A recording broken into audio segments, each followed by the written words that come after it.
What Lonzo Thinks is a wide-ranging, free-flowing discussion where I offer my unsolicited views on everything from music, movies, politics, sports, religion, pop culture, you name it. If it's happening, I'm talking about it. My thoughts unsolicited, but I give them anyway. And if you're listening, thanks for listening. All right, I am back, and I am doing a review of Joker. Well, not so much a review, but I'm going to tell you what I think about Joker. Now, of course, unless you've been on the planet Mars or Venus or Pluto or someplace other than Earth for the last 4 or 5 months, everybody's been talking about this movie. It's one of the most anticipated movies of 2019. And it actually is the origin story of the Joker, which is one of the most iconic movie comic book villains of all time. Actually, as you well know, as I'm sure everybody probably knows, he's the arch nemesis of Batman. So Joker's been around for quite a while. There's been many different incarnations of Joker, played by many different actors. Everybody gives a different take on it. There's always been a mysterious mythology behind the origin of the Joker and why he is what he is. So we're going to talk about that a little bit and how it kind of correlates to the movie itself. Now, Jackie, Joker is actually a sociopath, psychopath, murderous criminal slash villain from the DC Batman universe. And over the decades, this character has evolved a lot. Sometimes he's played as a bumbling, maniacal prankster, so to speak. Other times he's played as a dark, villainous, murderous, almost monster type of an incarnation. So there's a lot of speculation when it comes to this particular character, and if you're into this kind of stuff like I am, obviously, and a lot of people are, since Batman is one of the most popular characters in pop culture, everyone's kind of always had a question mark in regards to A, who is the Joker? B, why is the Joker? C, how did the Joker become the Joker? And that story has never been totally fleshed out. There's been other stabs at it in the magazines or in the comics, should I say? And most notably, The Killing Joke, which is I read The Killing Joke, good Lord, back in when that first got the graphic novel The Killing Joke came out. I think it was like in the late '80s. Anyways, I had a copy of it and I read it, and it was one of the more compelling stories when it comes to the Joker and how he came about. And the 2019 film Joker, which stars Joaquin Phoenix as the lead character, it is directed by Todd Phillips.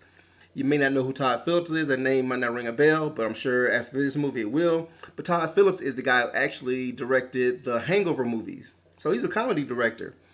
And this take on Joker is a very dark and menacing drama, thriller, horror type. I wouldn't say horror. I wouldn't say horror so much, but it's horrific in some of its depictions. And for the director of The Hangover to be involved in this project really kind of took me by surprise. I think it took a lot of folks by surprise. I think folks were kind of skeptical that someone who's done, like, these brash comedies, these vulgar type comedies, could morph into doing a serious, grounded, dramatic piece like Joker. But we'll talk about that as well. Well, first of all, I guess when you talk about this particular character, there's just so many different tentacles when it comes to the character and how it ties into the film. They'll take all day to talk about it. And if you've been online, you've been reading print articles, so on and so forth, everybody's been giving their opinion of it. So for me to kind of delve into that is going to be a little bit redundant. So I'm going to stick more just towards my thoughts about the character of the film, the depiction of the character and how it ties into the film, and is the film any good or not. And just kind of leave it at that. Now, I try to stay away from reading reviews and everything, especially when it's a movie I know I'm definitely going to see. So, and I try to stay away from reviews because I don't want anyone to kind of cloud my opinion or anything like that. I do take reviews seriously, and I do like to see other people's takes on a film, but generally after I've seen it myself, that way, once again, I'm not influenced negatively or positively by that person's take on it.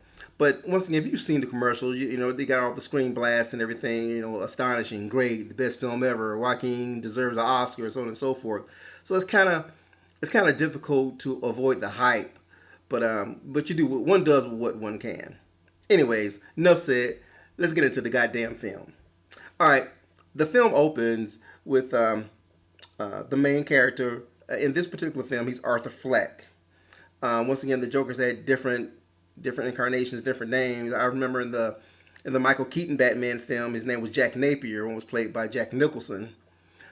We never knew his name in the Heath Ledger version of Joker. We didn't get that character's name, I don't believe. But he's had many different, like I said, different stories and names behind him. Anyways, this particular character in this film, his name is Arthur Fleck, and he's a clown. He works for hire, and the film is set in the early '80s, late '70s, early '80s, Gotham City, which obviously doubles as New York, and it's just a gritty, grimy time in the city. It's a really depressing looking city. The way they put everything together as far as the production design and everything is very grim and bleak, and it doesn't feel like there's a whole lot of hope. And when we meet the Joker character Arthur Fleck, you can tell that he's pretty much hopeless. He's a middle-aged man living at home with his mom. He has a mental condition, and that causes him to laugh uncontrollably, or does it? But it causes him to laugh uncontrollably, and he has to actually carry a card around with himself that he gives to people, explaining that he has a condition, not to take it personally, so on and so forth. So I guess so he don't get his ass kicked or anything for have these outbursts of laughter. Anyways, he's having a rough day at the job. He gets he's working outside of some store that's, I guess, going out of business sale. He's twirling a sign or whatever. Some thugs, some street kids, whatever, steal the sign. He chases after them and into an alley, and they beat the brakes off of him and everything. And the film kind of opens from there. So it's a very depressing beginning to the film in itself. Now, let me back up a little bit.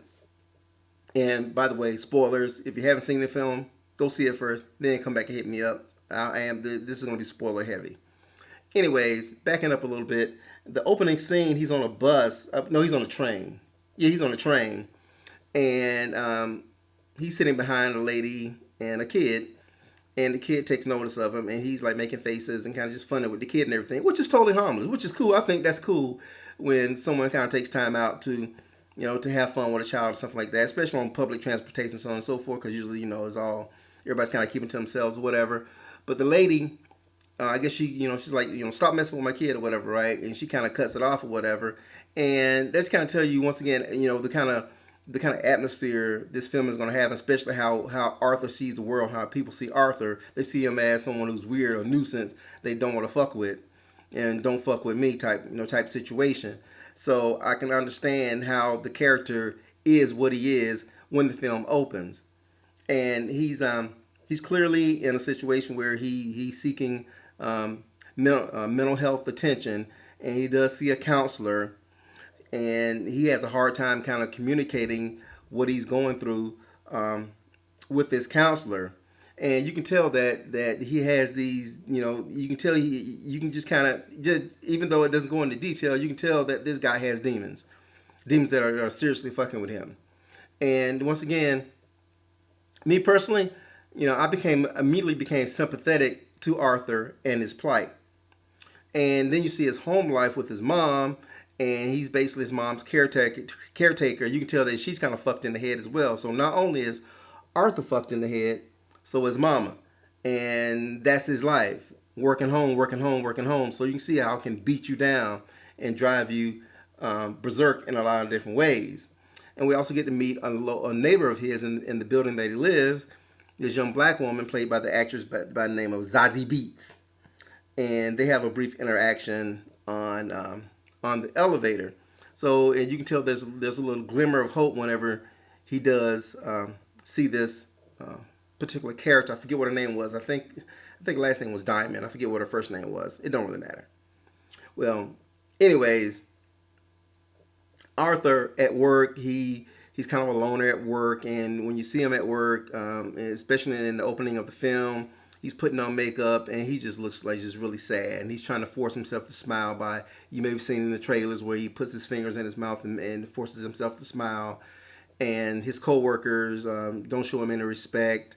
He's kind of a butt of their joke, and they kind of use him as as a source of their pranks, things of that nature. So it's just, once again, you can just kind of see the de-evolution of a man just from the opening act of the film. The director Todd Phillips really sets the pacing and sets the story moving forward at a very rapid pace. So you kind of see, we pick it up. Obviously, this guy's already damaged when we pick the story up, but the extrapolation from the very beginning of the film through the first act of how this guy is basically decomposing in front of us is played out vividly in the script and on the screen by the director. So the pacing, although the film is really talky, is not a whole lot of action per se, the pacing is very brisk, for lack of a better term. It's very brisk, and the story doesn't bog down, even though there's a lot of exposition to kind of get you caught up and things of that nature. Well, Arthur is obsessed. Well, maybe not so obsessed. He and his mom, every night they watch a TV show. It's kind of like a Johnny Carson Tonight Show type. It's based on something like that. The host, his name is Murray. I think Murray Franklin. He's played by Robert De Niro, and Arthur envisions himself being in the audience and also being on the show. He's an aspiring comedian as well as a clown. So he aspires to one day to be on this show and be famous and be a stand-up comedian. So there's a lot of things that's going on with this with the Arthur Fleck character, and as he continues to decompose, so to speak, there are forces working outside of him that propel him towards him becoming what he becomes at the end of the film, which of course is Joker. And it's sped up by an incident on the subway where a young lady is being harassed by three yuppie type guys, Wall Street type, dickhead type guys or whatever, right? And Arthur doesn't really intervene in them harassing her, but he there's that damn dog again. If you heard some of my podcasts previously, my damn dog Sparky, he just loses his goddamn mind. He don't say shit until I start recording my show or whatever, right? So forgive me. And I said I'm going to put my foot in his ass and feed him to the coyotes. So I hadn't done that yet, but it is on my books to do it. So Sparky, if you're out there listening, your days are numbered. So shut the fuck up. So anyways, these yuppie types are harassing this girl, and Arthur doesn't really step in, but he has a laughing fit that kind of distracts the guys away from bothering the girl. The girl gets away, and they turn their attentions towards him. And now, earlier in the film, in the first act, Arthur is given a gun by one of his co-workers, and he actually takes the gun on a job with him at a children's hospital and drops it, and winds up getting fired for carrying a firearm around kids, so on and so forth. But he has the gun on him in the subway, and these guys attack him and beat the brakes off of him, and finally he's had enough, and it's an act of self-defense, and he shoots them, but he likes it, and it goes from self-defense to murder, because one of the guys gets away, he chases him down and murders him in the subway, and that's where he really starts to become Joker, because he likes it. And there's a very telling scene where he runs to a bathroom after the murder and starts dancing. He doesn't call the police. He doesn't do it. He actually enjoys what he did, and the de-evolution of Arthur Fleck and the evolution of Joker is in full throat from there. And after the murder, he actually goes to see the young lady, Zazie Beetz' character, Miss Diamond. I forget her first name. Damn, I forget her first name. But her last name is Diamond, I believe. Anyways, the black girl, Zazie Beetz. He goes to her apartment, and now he has like this rush of confidence. He goes to her apartment, knocks on the door, she opens the door, he goes right in and kisses her, and presumably they have sex, and they begin a relationship from there. So there's a lot of tentacles here, a lot of things that's going on with Arthur Fleck, Joker, and how the story begins to play out. And one other thing I want to talk about is his mother, obviously his demented mother. she has a fixation on Thomas Wayne. If you remember the name Thomas Wayne, is Bruce Wayne's father. So that's where we are as far as the Batman timeline. Bruce Wayne is still a child. Anyways, she used to work for Thomas Wayne on this estate, and she's delusional and she's obsessed with him. And I guess she convinces herself that they have an affair, and she tells Arthur that Thomas Wayne is his father. And she writes him letters all the time, thinking that at some point, because they're in poverty, that he's going to bail them out and give them money and take care of them, which of course never happens. And Arthur does finally confront Thomas Wayne, and he does find out that his mother's stories that she's told him about Thomas Wayne are all false. So once again, it's just another brick in the wall, so to speak, in the evolution of the Joker and the de-evolution of Arthur Fleck. So, without giving away the rest of the film, because I don't want to go beat for beat on the film, I'm going to tell you now what I think about it, about Joker. This was an amazing film. Amazing in a lot of different ways. A, because I've always been interested in the Joker character. Always been interested in him. I'm a big Batman fan, therefore, and he's his arch nemesis. There's always been this connection between these two characters and how, one in some way compensates for the other. And the way that the film is depicted, the way that it kind of fleshes the story out without it being another Batman origin story or being another story that kind of leans heavily towards Batman, is all about the Joker. But Batman has a presence, even though it's Bruce Wayne the child and Thomas Wayne the father. You can still feel the looming presence of Batman somewhere in this, because you know what's going to happen down the road. But the way that it's delivered is a unique take and a fresh take on it, because we've seen Thomas Wayne and Martha Wayne get murdered in that alley 1,000 different times. How many is like kind of Uncle Ben with Spider-Man? How many times do you guys see this motherfucker die? And I like the way that they kind of built this into that story to give it a fresh and organic feel. And it really adds to the film, because you got this looming presence of Batman, even though you don't see Batman, but you have this looming presence. And that made it a more astonishing film for me, because, this is a film where if you don't know the story, you're going to get kind of lost. But if you do know the story, you do know the characters, you do know the genesis of the Batman story when it comes to Joker, the wheels are spinning in your head as you're watching this film. Therefore, it makes for a more pleasant viewing experience, because you're kind of working along with them in the film.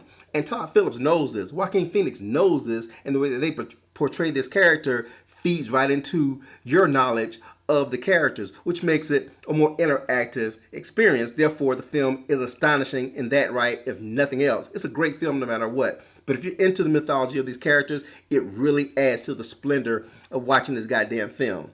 Now, the acting in this film, once again, by Joaquin Phoenix, once again, I'm sure you've heard it 1,000 different times, so I'm not going to go too deep into it, but it's an amazing performance, a great performance. He kills it note for note for note. You believe in this character. You believe that everything that he's going through is authentic. And you get that from a great actor who knows the character, who's actually delved himself into it. And Joaquin Phoenix, he's a great actor. He's one of those actors, he not so much a method actor, but he gives himself to a role. He totally gives himself to a role. You can tell when someone's acting, when someone's inhabiting a character. And in this film, he inhabits the character. A tremendous performance. It's the best performance I've seen so far by a lead actor. And everyone's talking about, he's gonna get the Oscar, so on and so forth. And I understand, and I fully agree. Obviously, there's more Oscar-worthy films to come out before the end of the year. But right now, he's definitely the front runner for all the major acting awards at the end of the year. And I look forward to kind of seeing who he's going to go up against. But right now, I've seen a lot of films this year, but so far, his performance is far and away the best that I've seen by a lead actor, male or female. So, good on him for that. The writing and the pacing, I said before, once again, the script is not heavy-handed. It doesn't jam a whole lot of exposition. But you pick up the exposition once again through your knowledge. So they didn't have to retell the story, and that is a strong aspect of the writing, and because they build the story without being too talkative, or preaching to you, or turning it into a lesson where it's a more of an organic story that you follow beat for beat for beat, and it kind of drags you along. Because even if you don't understand the characters, you're gonna get to know the character by the end of the film. There's been a lot of talk about the violence in the film, how it may incite people who go see the film to act out these events in real life. I don't see that at all. It's a comic book movie. At the end of the day, it is a comic book movie. So, but it is obviously it's not over the top special effects so on and so forth with superpowers so on and so forth. It's an actual person who has violent who falls into violent tendencies and acts those tendencies out. So, the murders are brutal, especially one murder in the third act where he kills one of his coworkers. It's a very brutal scene, but the scene is lightened up by not so much comedy, but by a funny moment that occurs as well. Because two of his coworkers come to his apartment to visit with him. And this is after he's murdered his mother. By the way, he does murder his mother. This is after he's murdered his mom. They come to visit him to kind of check on him and so on and so forth. And he winds up murdering one of the people. And the other person that's there from work, I'm not going to give that away. Even though I'm giving away spoilers, I'm not going to give that away. It's a very funny moment with that character that kind of lightens the load for this brutal murder. It's a very brutal. He stabs the guy in the neck with some scissors, and I think he stabs him in the eye and just beats him to a bloody pulp. So it's a very graphic scene, a very graphic murder. So, but it is lightened up by what happens with the other character. So the violence, while the violence is shocking and abrupt, because when this murder occurred, I went to see this with my kids, by the way. It's rated R, but once again, my kids are 14. I don't give a damn about them seeing R-rated movies, especially when they're with me. Anyways, when this murder occurred, I gasped. I think I was audible. I was like, ah! Because I wasn't expecting it. I knew he was going to kill the guy, just the kind of the manner and way he did it. It still took me by surprise, which is great. And also, there's another murder at the end of the film that takes place. I won't give that away either. But there's another murder that's abrupt and horrifying. The way that it happens really kind of nails home the final straw when it comes to Joker. I mean, the evolution is now complete when he commits his final murder. And at the end of the film, of course, he's arrested and he's committed to Arkham Asylum. So he's in the crazy folks' house when the movie ends, and the movie ends with an ambiguous tone because you don't really know what happens. He's being interviewed by a counselor, and the film cuts away, and then the very last shot in the film, he walks out of the room, and there's bloody footprints. So you're gonna assume that he's killed the counselor as well. But it ends kind of like in a slapstick way because the orderlies or whatever are chasing him through the hospital, and that I don't. The only thing I didn't like about the film is that last scene where he's being chased because it's kind of silly when you compare the rest of the film and everything. And once again, let me back up just a little bit. I did miss one thing I want to talk about with the Zazie Beetz character, the black girl that he's involved with in the relationship. Near the end of the film, he pays her a visit, and what happens is kind of shocking when he pays her a visit, and you don't know whether or not he kills her. I think he did, but they don't show it. They don't even imply that he killed her off screen. So that's up to your interpretation. I believe that he does, but I hope that he didn't. But I think that he killed her character as well. So be on the lookout for that as well. So all in all, like I said before, Joker is an amazing film. I liked it a lot. I highly recommend it to folks who are into this kind of shit. This is a film that's not for everyone. Even though it's a great film, it's definitely not for everyone. Once again, it's a slow burn. Even though there's action in the film, there's violence and everything, it comes in spurts. There's a lot of exposition, a lot of talking, a lot of dead weight, so to speak. I guess when it comes to someone who wants action, the film's going to move really slow for you. It didn't bother me at all. It's a slow burn. I like the slow burn. I like a film that challenges me to where I have to actually go on this journey with the characters. And with this particular film, that is definitely what you're doing. You're going on a journey with these characters. So to me, it was a great, it was very enjoying. Like I said, I was with my kids, and they felt the opposite. They're like, they were kind of bored. I think my son kind of fell asleep a little bit. So once again, if you have a light attention span and you want to see action, action, action, you don't want to be bogged down and having to think during a film, then this is not the movie for you. Um, Once again, it's a great film, but it's just not the movie for you. Maybe wait till it comes out on video, and maybe that way you can kind of watch it at home, pause it, and do other shit, and come back and watch it that way. Um, but the film is obviously very popular.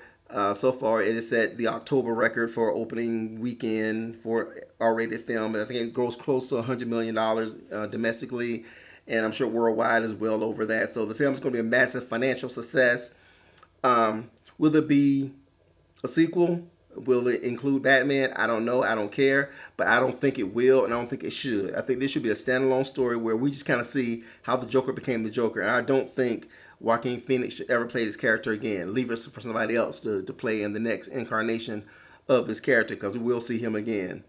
But I like the fact that this character does not interact with Batman, because once again, Bruce Wayne is a child in this particular film. So even though the presence of Batman looms, he doesn't encounter Batman. It is strictly the origin story of the Joker, and I like the way that it was put together, the way it was told, and the way the character was built out. Because if you may remember, in some of this Batman stories, he falls into a vat of chemicals. That's how it becomes Joker.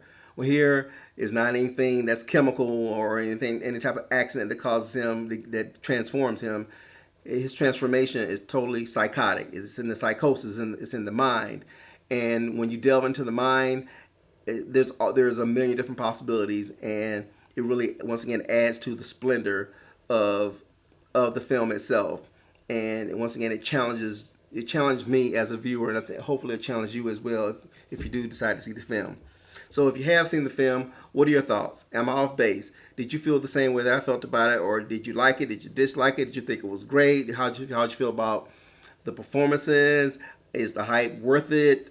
Is it the worst film you ever saw? Just kind of let me know what you think about this particular film as well. So hit me up below.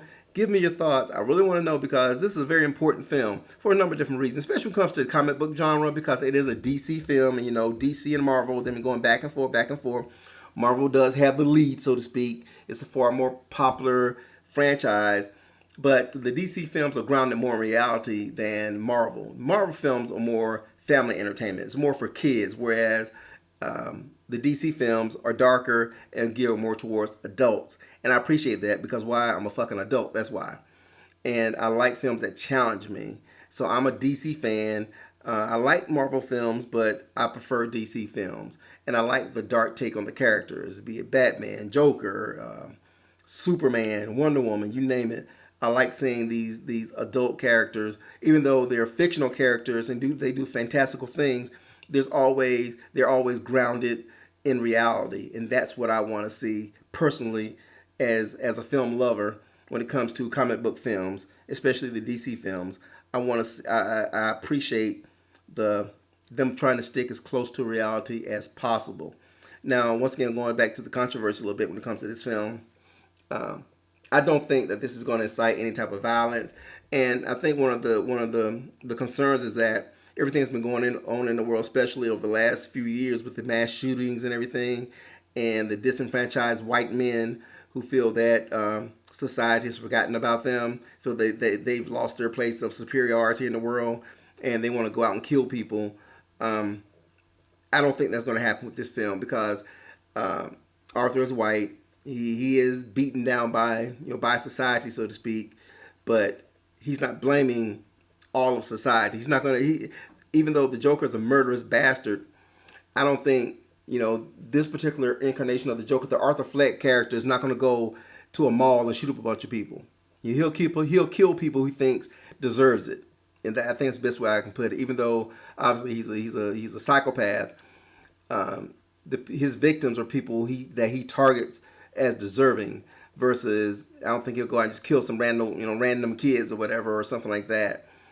He'll be more selective as far as who he decides to put away. So, that being said, hit me up below. Let me know what you think. Hit me up on Patreon, of course. Hit me up on Twitter at What Lonzo Thinks. Gmail, whatlonzothinks@gmail.com. Comment below. Once again, I love reading your comments. I appreciate it. Please subscribe, sign up for notifications. I do want more subscribers. I know I don't give as much content as I did in the past, but damn it, I'm busy. But I get it done as quickly as I can. And I'm going to work on another one today as well. So I got more stuff coming your way.